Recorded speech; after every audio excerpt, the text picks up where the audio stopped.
تو اللہ قرآن میں ارشاد فرماتا ہے والذین آمنوا، اور وہ جو ایمان لائے، وعاملوا الصالحات، اور نیک عمل کیے. وہ جو ایمان لائے اور نیک عمل کیے، پھر اللہ ارشاد فرماتا ہے کہ انا لہم الجنہ، اللہ انہیں جنت میں داخل کرے گا، وہم فیہا خالدون، جس میں انہوں نے ہمیشہ رہنا ہے. اب آج کی گفتگو جو ہے وہ ان دو لفظوں پر ہے، والذین آمنوا وعاملوا الصالحات. وہ جو ایمان لائے اور اچھے اعمال کیے. ہم سب نے اپنے رب کی بارگاہ میں، بارگاہ بے کس بے پناہ میں، اللہ کی ذات وحدہ لا شریک پر ایمان رکھنا ہے. اور جب بندہ یہ اپنے من سے تسلیم کر لیتا ہے، اپنے قلب اور روح سے اس بات پر وہ پابند اور کاربند ہو جاتا ہے کہ اللہ وحدہ لا شریک ہے، اللہ تنہا ہے، اللہ الصمد ہے، اللہ لم یلد ہے، اللہ لم یولد ہے، اللہ خالق ہے، اللہ مالک ہے، اللہ رازق ہے. تو اس بات پر اللہ بڑا خوش ہوتا ہے. اللہ رب العالمین جل مجدہ الکریم انسان کے جملہ گناہوں کو اللہ معاف کر دیتا ہے.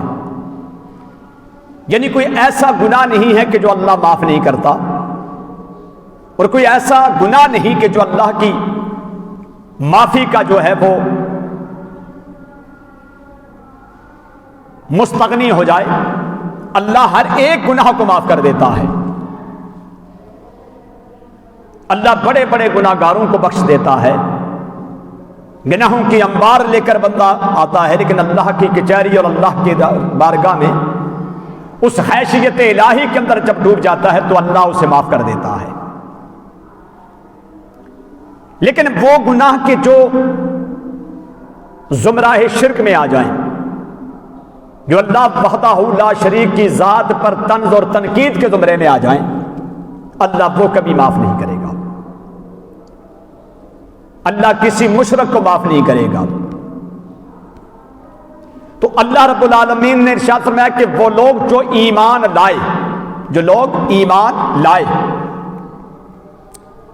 جنہوں نے اپنی زبان سے یہ اقرار کیا کہ آمنت باللہ، میں اللہ پر ایمان لایا، وملائکتہ، اس کے فرشتوں پر ایمان لایا، وکتبہ، اس کی کتابوں پر ایمان لایا، ورسولہ، اس کے رسولوں پر ایمان لایا، اور والیوم الآخر، اور آخرت کے دن پر ایمان لایا، والقدر خیرہ وشرہ، اچھی اور بری تقدیر پر ایمان لایا، اور پھر آگے من اللہ تعالی والبعث بعد الموت، زندہ ہونے پر، اور پھر زندگی کے بعد موت پر، اور پھر موت کے بعد زندگی پر ایمان لایا. جو اس بات پر کاربند ہو جاتا ہے، پابند ہو جاتا ہے، وہ اللہ کی وحدانیت کو تسلیم کرنے کے بعد جس وقت وہ دائرہ اسلام میں آ جاتا ہے، تو اسلام کی بنیاد، اسلام کا بنیادی محور اور مرکز جو ہے وہ عقیدہ ہے. اور عقیدہ چونکہ ایمان کے ساتھ ہے. عقیدہ کس کے ساتھ ہے؟ ایمان کے ساتھ ہے. جب تک ہمارا ایمان کامل نہیں ہوگا اس وقت تک نہ ہماری نماز قبول ہوگی، نہ ہمارا کوئی روزہ قبول ہوگا، نہ ہمارا حج کرنا قبول ہوگا، نہ ہمارا صدقہ اور خیرات کرنا قبول ہوگا، نہ ہماری کوئی نیکی اور اچھائی اس کی بارگاہ میں قبول ہوگی، جب تک کہ ہمارے دامن میں ایمان نہیں ہوگا. کیونکہ ایمان بنیاد ہے اور بنیادی عقیدہ ہے اسلام کا. تو جب دین اور اسلام کا بنیادی عقیدہ ایمان ہے تو بعض اوقات انسان کے تصورات و تخیلات میں آتا ہے کہ اگر ہم نے نماز پڑھ لی تو یہ کافی ہے، روزہ رکھ لیا تو کافی ہے، ہم نے حج کر لیا تو کافی ہے۔ بعض لوگ ایمان میں اتنے کامل نہیں ہوتے لیکن اعمال ان کے بڑے اچھے، وہ اعمال کی طرف جو ہے وہ زیادہ رغبت دلاتے ہیں اور وہ راغب رہتے ہیں۔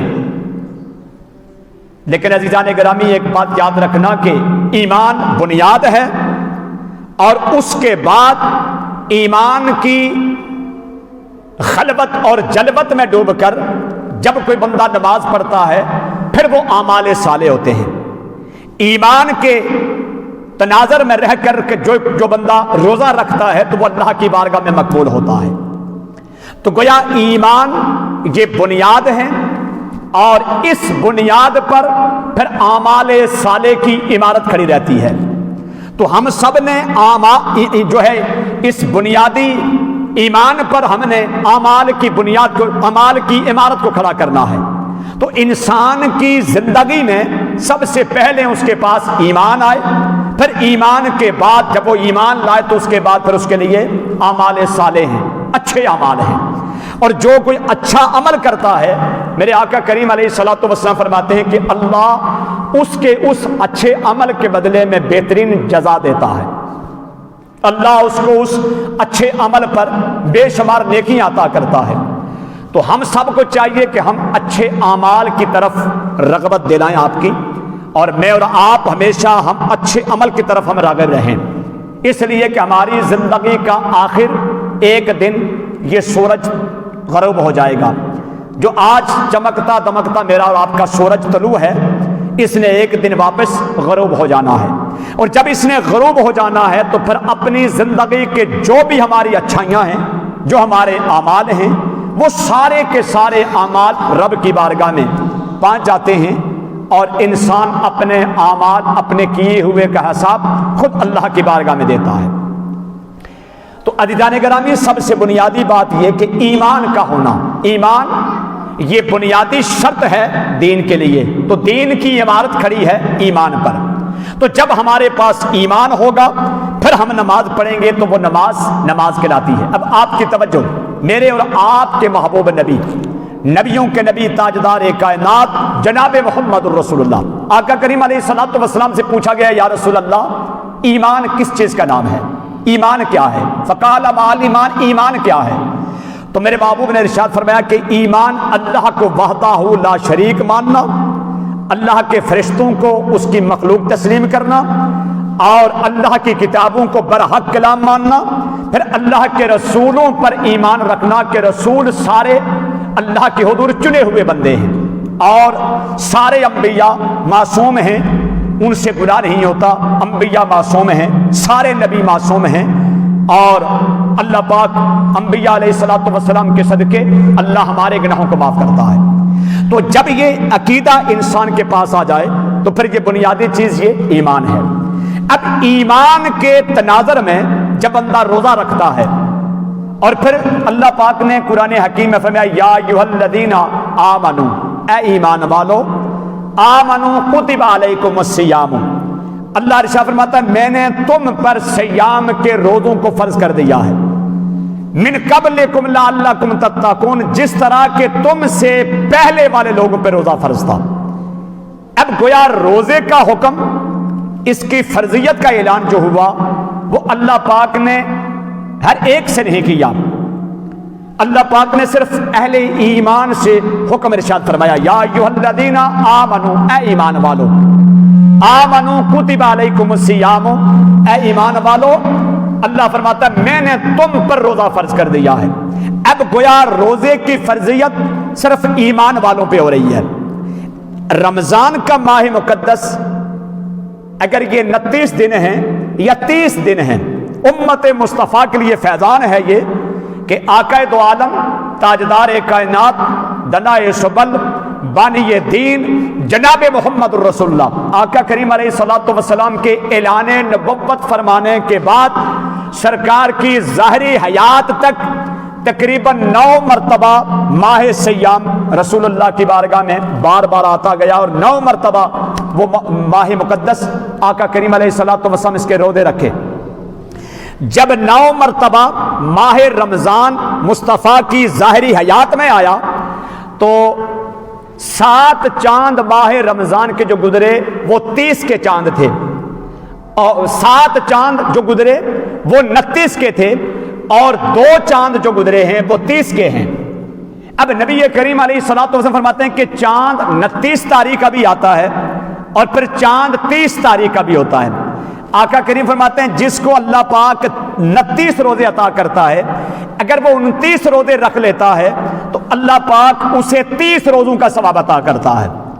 یعنی رمضان کا ایک روزہ اگر ہم نے جائے کہ چاند کے 29 پر ہم نے روزے کو افطار کر لیا ہے، لیکن قانون خدا یہ ہے کہ اللہ پاک امت مصطفیٰ کو 30 روزوں کا ثواب عطا کر رہا ہے۔ جس طرح کہ نبی کریم علیہ الصلوۃ والسلام کی بارگاہ بے کس بے پناہ میں جب آپ اللہ کی بارگاہ میں پہنچے، نماز کا حسین تحفہ حسین بارگاہ سے لینے کے لیے معراج کی رات آقا کریم وہاں تشریف لے گئے نا، تو سرکار اقدس علیہ الصلوۃ والسلام پر جو نماز کا تحفہ محبوب کو دیا گیا وہ 50 نمازوں کا تحفہ ہے۔ جس وقت جناب جبریل امین آپ سے جس وقت آپ کی ملاقات اور آپ نے جس وقت یہ دیکھا کہ 50 نمازیں، تو راستے میں حضرت موسیٰ علیہ الصلوۃ والسلام نے ارشاد فرمایا کہ اے نبی اللہ، آپ کی امت 50 نمازیں نہیں پڑھ سکے گی۔ سرکار وہاں سے واپس لوٹ کر اللہ کی بارگاہ میں گئے، حتیٰ کہ المختصر یہ ہر ایک چکر میں 5 نمازیں کم ہوتی گئی، آخر میں 5 رہ گئی۔ اللہ جل مجدہ الکریم نے فرمایا محبوب میرا تجھ سے وعدہ ہے کہ جو آپ کا امتی 5 نمازیں ادا کرے گا میں اسے 50 کا ثواب عطا فرماؤں گا۔ یعنی نمازوں کی رکعتوں میں کمی آ گئی، نمازوں کی اوقات میں کمی آ گئی، لیکن نماز کے فضیلت اور اس کے فیض و برکات میں کمی نہیں آئی۔ فرمایا محبوب آپ کا امتی جو صدق دل کے ساتھ 5 نمازیں ادا کرے گا میں رب اسے 50 کا ثواب عطا فرماؤں گا۔ یعنی اللہ کی بارگاہ میں ثواب اللہ جو عطا کرتا ہے وہ کمی نہیں کرتا، چونکہ اللہ پاک نے بنی نوع انسان پر بالخصوص حضرت انسان کائنات کے نبی جناب محمد رسول اللہ کی امت پر جب روزہ فرض کیا ہے تو پھر ہمیں کہنے دیجئے گا کہ روزہ جائے کہ اگر 29 تاریخ سے شروع ہوگا یا چاند کی 30 تک روزے رہیں گے، اللہ ہم سب کو 30 روزوں کا ثواب عطا فرمائے گا۔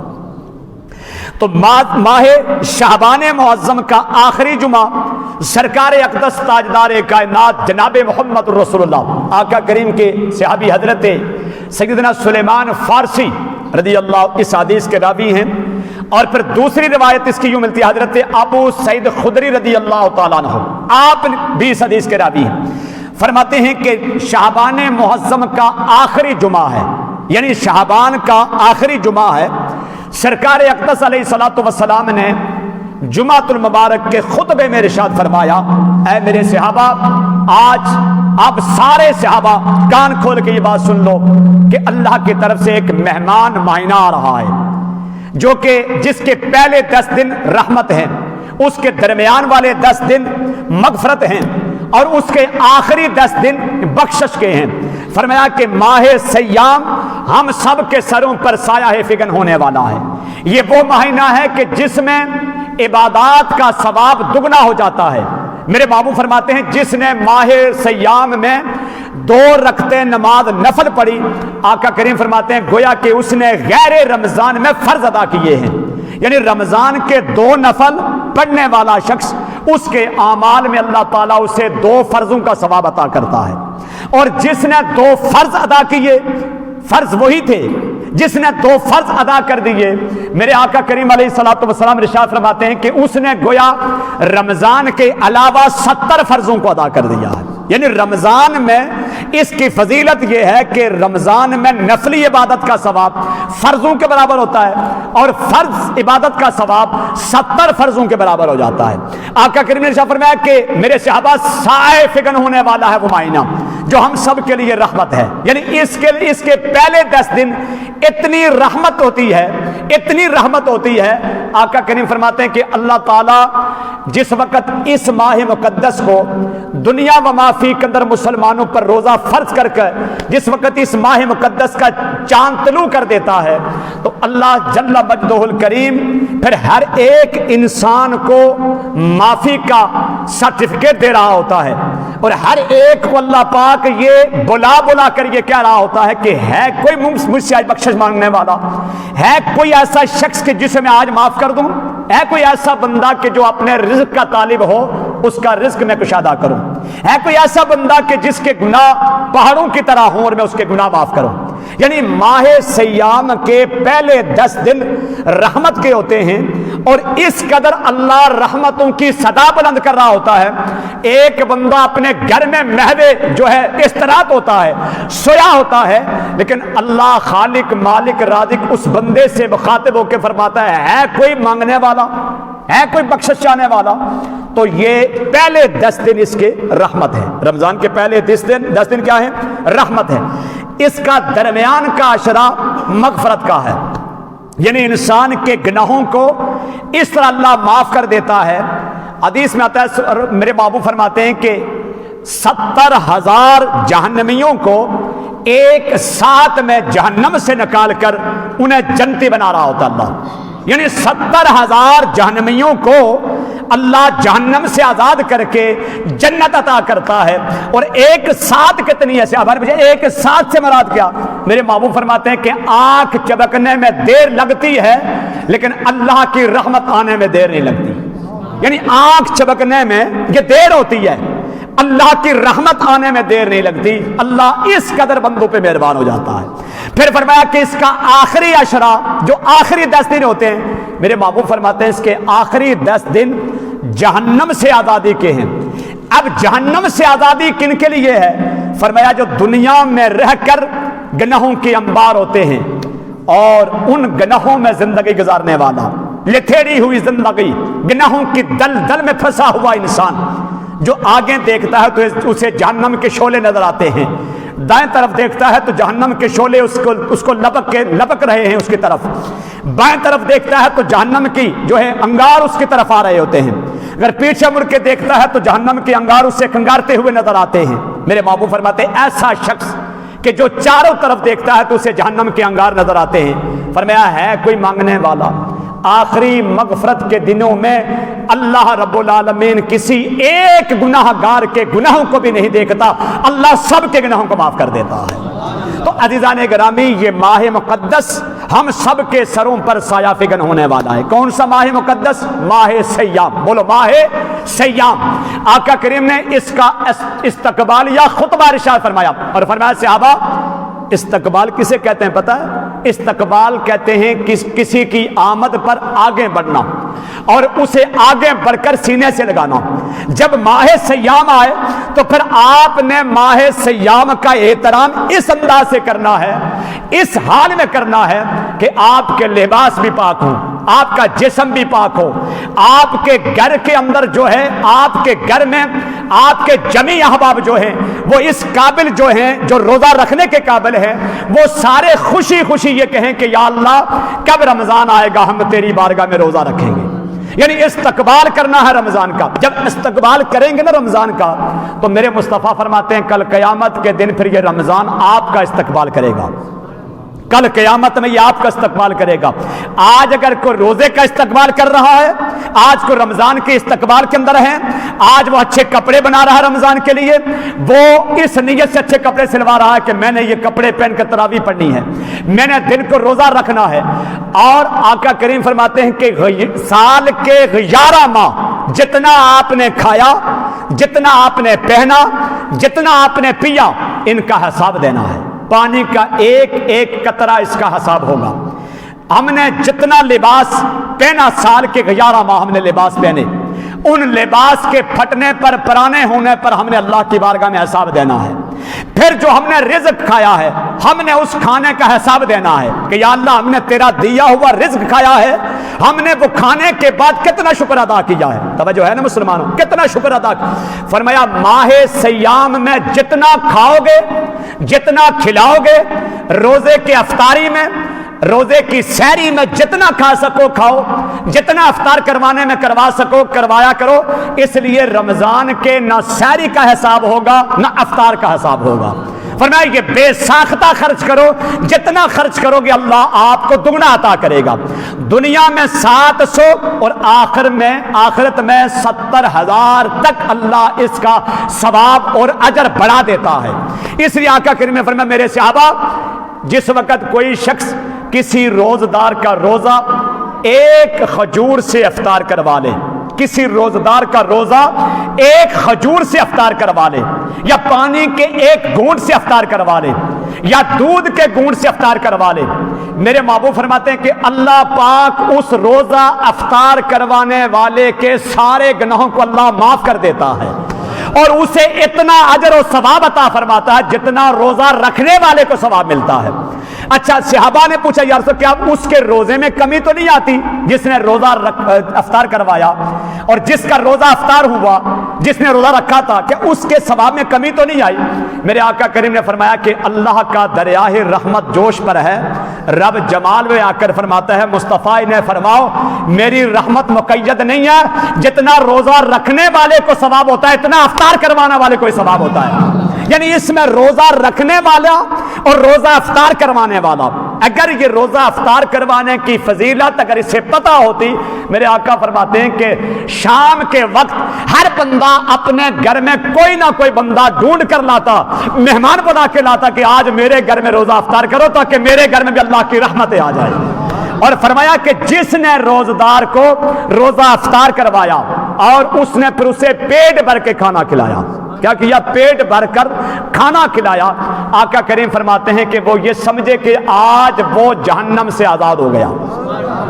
اس کے گناہوں کو اللہ نہیں دیکھتا، اللہ یہ دیکھ رہا ہے کہ یہ مصطفیٰ کی سنت پہ عمل کر رہا ہے۔ تو کملی والے محبوب کا صدقہ اگر ماہ سیام ہمارے لیے اتنی رحمتیں لے کے آ رہا ہے، اتنی برکتیں لے کے آ رہا ہے، اتنے انوار و تجلیات لے کے آ رہا ہے، تو ہمیں تیار رہنا ہے اس ماہ مقدس کے لیے۔ اور آقا کریم فرماتے ہیں جس نے نفل پڑھے اس نے گویا غیر رمضان میں فرضوں کو ادا کیا۔ فرمایا جس نے تراویح کا اہتمام کیا، کیا کیا؟ تراویح پڑھی۔ سرکار فرماتے ہیں کہ دو چیزیں کل قیامت کے دن آپ سب کو اس کا اجر قبر سے ملے گا۔ فرمایا جس وقت بندے کو تدفین کرنے کے بعد لوگ برادری، خاندان، بچے، حتیٰ کہ اپنے واحدی سارے واپس لوٹ کر آتے ہیں، آقا کریم فرماتے ہیں کہ جس وقت بندے واپس قبر میں چھوڑ کر بندے کو لوٹ کر واپس آ جاتے ہیں نا، اس وقت پھر اس کے پاس دو فرشتے آتے ہیں، منکر و نکیر ان کے نام ہیں، سوالات کرنے والے فرشتے، سوال پوچھنے والے فرشتے آتے ہیں۔ اور بخاری کے اندر آتا ہے کہ ایک سوال ہوتا ہے، جبکہ سیاست ابو داؤد کے اندر ابو داؤد شریف کی حدیث حضور فرماتے ہیں 3 سوال ہوتے ہیں۔ فرمایا پہلا سوال یہ ہوتا ہے من ربو کا، تیرا رب کون ہے؟ دوسرا سوال ہوتا ہے ما دینوں کا، تیرا دین کیا ہے؟ اور تیسرا سوال ہوتا ہے من نبیوں کا، تیرا نبی کو۔ یہ ابو داؤد شریف ہے اور بخاری کی پہلی حدیث ہے باب الایمان۔ میرے آقا کریم علیہ الصلوۃ والسلام ارشاد فرماتے ہیں کہ سوال ایک ہوتا ہے ما کنتا تقول فی ھذا حق الرجل، اس محمد کے بارے میں تیرا کیا خیال ہے؟ وہاں سرکار کی صورت بھی دکھائی جاتی ہے، کملی والے محبوب کا حسین مخڑا دکھایا جاتا ہے، اور اس میت مرنے والے سے سوال یہ ہوتا ہے یہ بتا تو محمد کے بارے میں کیا کہا کرتا تھا۔ تو میرے دوستان محترم، جب ہم سے سوال پوچھا جاتا ہے، آقا فرماتے ہیں کہ جس وقت آپ کو لوگ چھوڑ کر قبر میں واپس لوٹ کر آتے ہیں، ہماری ماں نے بھی گہری قبر میں جانا ہے، ہمارا باپ بھی گہری قبر کے اندر چلا گیا، ہمارے بیٹے نے بھی گہری قبر میں جانا ہے، ہماری جو ہے ازواج نے بھی گہری قبر میں جانا ہے، ہماری مائیں بیٹیوں نے بھی گہری قبر کے اندر جانا ہے۔ رسول فرماتے ہیں جس وقت میت کو قبر کے اندر چھوڑ کر لوگ واپس لوٹ کر آ جاتے ہیں، آقا کریم فرماتے ہیں کہ اس ایک طرف اس کی طرف فرشتے آگے آ رہے ہیں اور اسے آ کر بٹھا کے پوچھتے من ربوں کا، تیرا رب کون ہے؟ فوراً اس بندہ مومن، اس بندی مومنہ جو دنیا سے گیا یا گئی ہے، فوراً اس کا روزہ آ جاتا ہے، اس سے سوال نہ کرو میں جواب دیتا ہوں۔ اونچی آواز سے بولو، قبر میں روزہ پہنچ جاتا ہے، اے فرشتوں اس سے سوال نہ پوچھو میں جواب دیتا ہوں۔ میں یہ کہہ رہا ہوں کہ اس نے سارا دن کھایا نہیں، اس کے گھر میں ہر طرح کا مشروبات موجود تھے، اس نے پیا نہیں، کھانے کے لیے اعلیٰ رزق موجود تھا، کھایا نہیں، سارا دن میں نے اس سے کھانے سے باز رکھا ہے اور اس نے میرا احترام کیا ہے، میں جواب دیتا ہوں یہ بندہ مومن ہے۔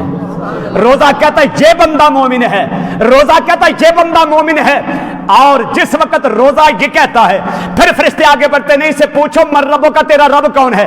یہ سوال اس میت سے مرنے والے سے ہوتا ہے، فوراً اس کا پڑھا ہوا قرآن، اس کا سنا ہوا قرآن، اس کی نماز تراویح کا اہتمام فوراً سامنے آتا ہے۔ قرآن یہ کہتا ہے اس سے سوال نہ کرو، میں جواب دیتا ہوں۔ قرآن کہتا ہے میں جواب دیتا ہوں، میں نے رات کو اسے بستر پہ لیٹنے نہیں دیا، یہ تو ساری رات مجھے سنتا رہا، یہ تو مجھے پڑھتا رہا، یہ تو مجھے سینے سے لگاتا رہا۔ پھر میرے آقا فرماتے ہیں کہ بندہ ہے مومن ہے، بندی یہ مومنہ ہے، پھر فرشتوں سے اللہ کہتا ہے اسے چھوڑ دو، یہ میرا بندہ ہے اور میری بندی ہے۔ پھر اسے کیا ہوتا ہے نم کا نوم تل و روز، پھر اللہ کے رسول فرماتے ہیں اسے جنتی حلہ پہنایا جاتا ہے، پھر اسے جنت کی خوشبو لگا دی جاتی ہے۔ پھر فرشتے یہ کہتے ہیں اب تم سو جاؤ جیسے دولن سو جایا کرتی ہے نا۔ عزیزان گرامی روزہ رکھ کے تو دیکھو یار مسلمانوں، روزہ رکھ لیا کریں، اس لیے کہ آقا فرماتے ہیں کہ لکل شیء زکاۃ و زکاۃ الجسد الصوم، حضور فرماتے ہیں جس طرح مال کی زکات دینا تم پر فرض ہے، اسی طرح روزہ جسم کی زکات ہے۔ بولو روزہ جسم کی زکات ہے۔ جب روزہ رکھ لیتا ہے بندہ، اس کے جسم سے زکات نکلتی ہے، اس کا جو خون، وہ خون کے جو غیر خون تھا، اوور خون تھا، وہ سارا روزے کی حالت میں اللہ اسے جو ہے اس خون کو ختم کر دیتا ہے جسم سے۔ پھر وہ لوتھڑے ہوئے خون کے جو کہ پیپ کی طرح انسان کے جسم میں گردش کرتا ہے، پھر وہ سارا اللہ اسے روزے کی وجہ سے انسان کے جسم سے نکال دیتا ہے۔ پھر اللہ اس جسم کو اتنا پاک کر دیتا ہے، کل قیامت کے دن 50,000 سال کا راستہ باقی ہوگا۔ جہنم کے تبکتے ہوئے شعلے جس وقت ان کی کڑکتی ہوئی آواز آئے گی، اس کی بدبو اور مشک آنا شروع ہو جائے گی۔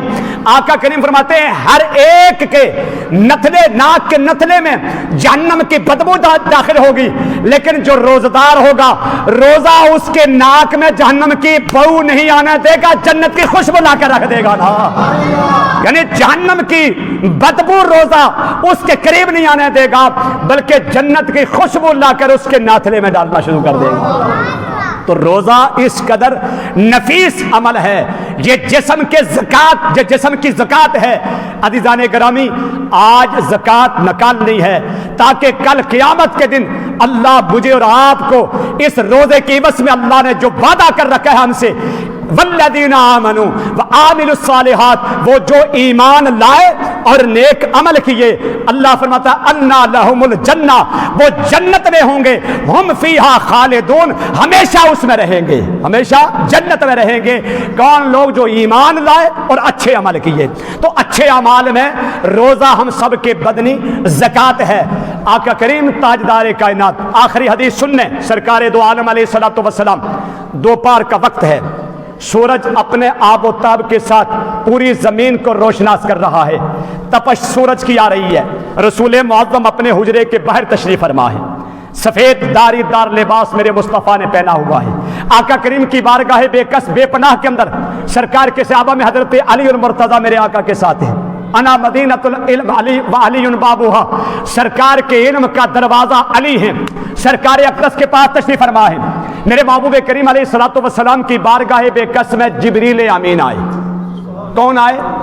سارے بولو جبریل امین۔ کون آئے؟ اونچی آواز سے بولو حضرت جبریل آئے۔ یہ جبریل وہ فرشتہ ہے جو آسمانی تمام کتابوں کا حافظ ہے، آسمانی کتابوں کا حافظ، تمام انبیاء کا صحابی ہے، تمام انبیاء کا، بولو سارے تمام انبیاء کا صحابی۔ سرکار اقدس کی بارگاہ بے کس میں آئے اور سرکار کی بارگاہ میں آ کر جبریل نے سلام عرض کیا، السلام علیکہ یا رسول اللہ۔ کیا سلام دیا؟ اونچی آواز سے بولو، اونچی آواز سے بولو سارے شاباش۔ جس وقت سرکار تو عالم کی بارگاہ بے کس میں سلام پیش کیا، سلام پیش کرنے کے بعد جبریل نے عرض کی محبوب کی بارگاہ میں، اے اللہ کے رسول میرا سلام دیجئے علی المرتضیٰ کو بھی۔ میں جبریل علی المرتضیٰ کو سلام پیش کرتے ہیں۔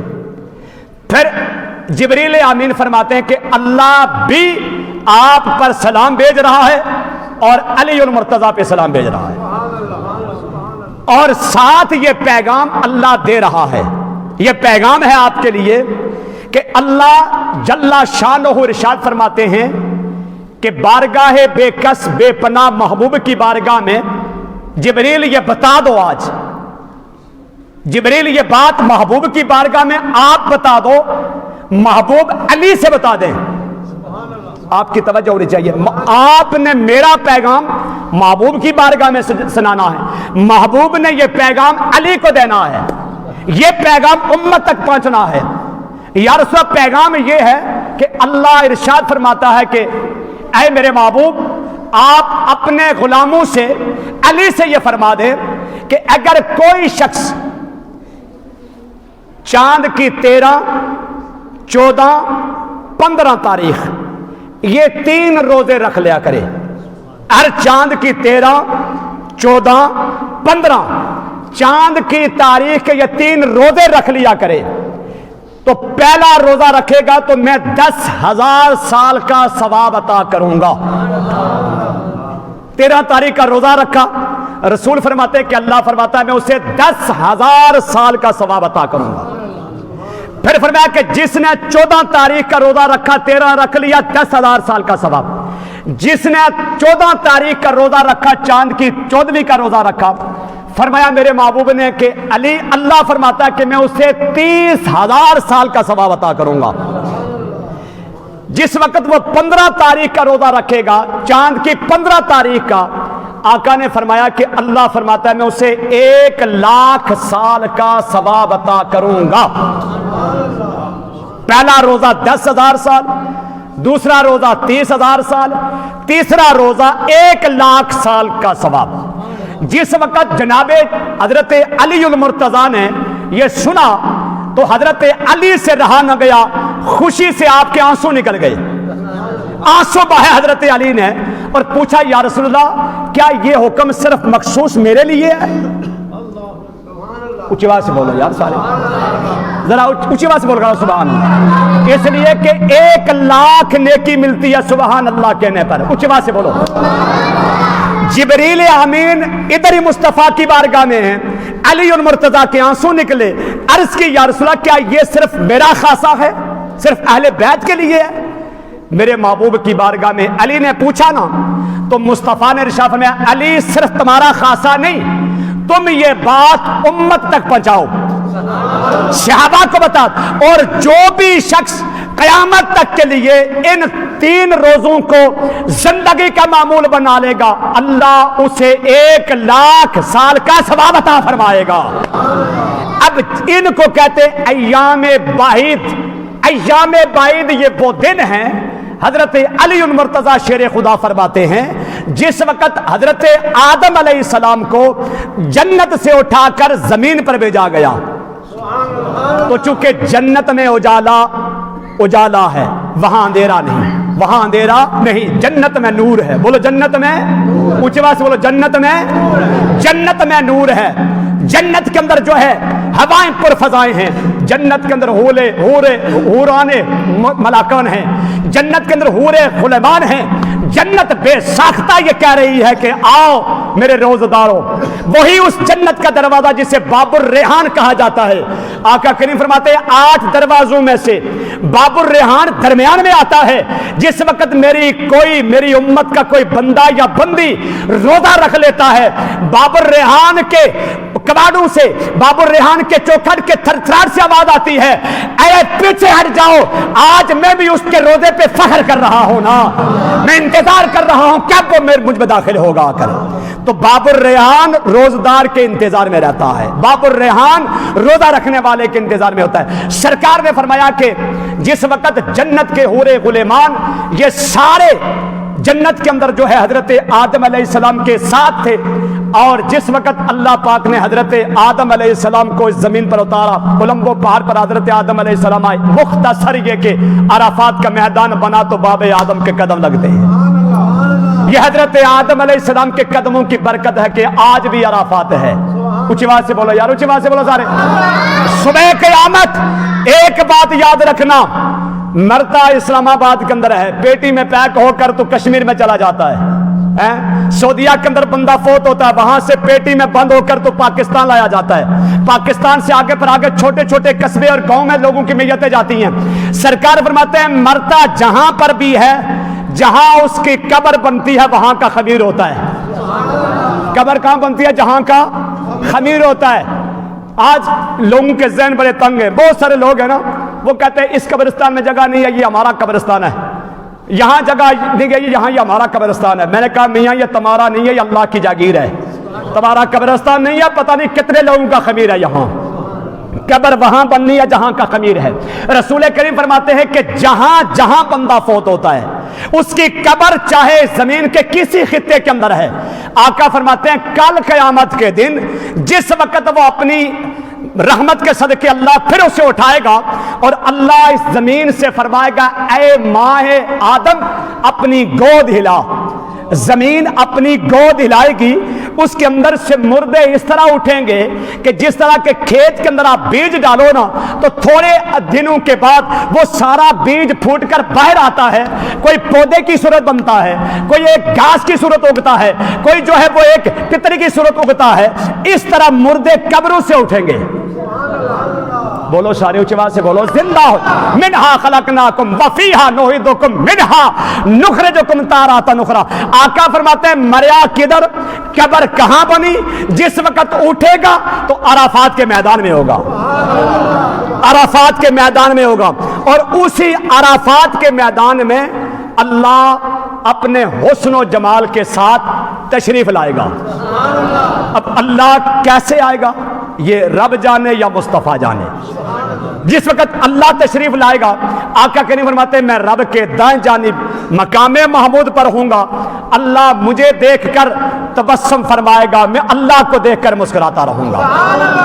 دکھانے والا رب ہوگا، دیکھنے والا مصطفیٰ ہوگا۔ سنو مسلمانوں، آج سرکار فرماتے ہیں کہ اس وقت جس وقت سارے لوگ عرفات کے اندر پہنچیں گے پھر وہاں پر قیامت کا نزول ہوگا، پھر وہاں پر ہمارا حساب شروع ہوگا۔ اب اس سے پہلے آدم علیہ السلام جب جنت سے آئے نا تو آپ کا سارا جسم نور تھا، ایسا نور تھا کہ حسین نور تھا، ان کے جسم کے اندر ایک داغ بھی موجود نہیں تھا، بنے تو مٹی سے تھے، پہلے جنت میں ہیں۔ کچھ بات سے بولو نا، سارے بولو یار۔ حسین جنت سے آدم دنیا میں آئے تو آدم علیہ السلام کو اس زمین کی ہوا لگی نا تو جسم سارا سیاہ ہو گیا، بالکل ان کے جسم کی رنگت ختم ہو گئی۔ آدم علیہ السلام ہاتھ دیکھتے نا فوراً آسمان کی طرف چہرہ اٹھاتے پھر رونا شروع کر دیتے، یا اللہ میرے ہاتھوں کو کیا ہو گیا۔ چہرہ دیکھتے تو فوراً رونا، یا اللہ میرے چہرے کو کیا ہو گیا۔ اپنے پاؤں دیکھتے تو یا اللہ میرے پاؤں کو کیا ہو گیا۔ یا اللہ جنت میں تھا تو یہ سارا سسٹم جو ہے نور تھا، اتنا حسین تھا، کبھی انگوٹھے ملاتا تھا مصطفیٰ نظر آتے تھے۔ جو بولو یار سارے، کبھی پیشانی کے اندر دیکھا تو یا اللہ مجھے نظر تو نہیں آتا تھا، فرشتے میرے آگے پیچھے طواف کرتے تھے۔ میرے پوچھا مولا وجہ کیا ہے، فرمایا آدم تجھے نہیں محمد کا نور دیکھ رہے ہیں۔ توجہ ہے نا۔ لیکن آج حضرت سیدنا آدم علیہ السلام پریشان ہیں، اللہ کی بارگاہ سے آواز آتی ہے آدم اگر چاہتے ہو آپ کا جسم ویسا ہو جائے جیسے جنت میں تھا، ویسا ہو جائے جیسے جنت میں تھا، تو آدم تو پھر اس طرح کر 3 روزے رکھ، چاند جیسے ہی طلوع ہونا چاند کی 13 بھی روزہ رکھ، 14 بھی روزہ رکھ، 15 بھی روزہ رکھ، 3 روزے تو رکھے گا نور میں عطا کر دوں گا نا۔ تو فرمایا کملی والے محبوب نے جو روزہ رکھتا ہے اللہ اس کا چہرہ نور میں تبدیل کر دیتا ہے نا۔ تو روزہ نور ہوتا ہے، روزہ نورانیت عطا کرنے آتا ہے۔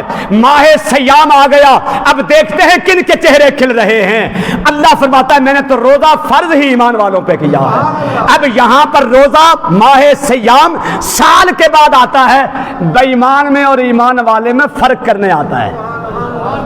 بولو ایمان میں اور بے ایمان میں فرق کرنے آتا ہے۔ روزہ ایمان والوں کے لیے ہے اور ایمان والے روزہ رکھیں گے، بولو ایمان والے روزہ رکھیں گے، بے ایمان پریشان ہوں گے۔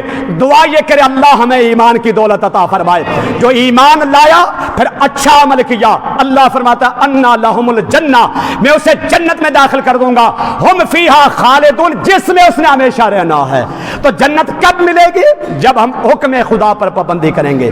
تو اللہ اللہ کا حکم یہ ایمان ہے، اللہ پر ایمان ہے۔ اس ایمان پر زندگی گزاریں تاکہ آج ہم سب سرخرو ہو جائیں۔ صرف روزہ ہی با کمال نہیں، روزہ کمال والا ہے تو اس لیے کہ سنت مصطفیٰ کی ہے، بولو سنت مصطفیٰ کی ہے۔ ہم فرض محبت ادا کر رہے ہیں، مصطفیٰ کی ادا کو ادا کر رہے ہیں۔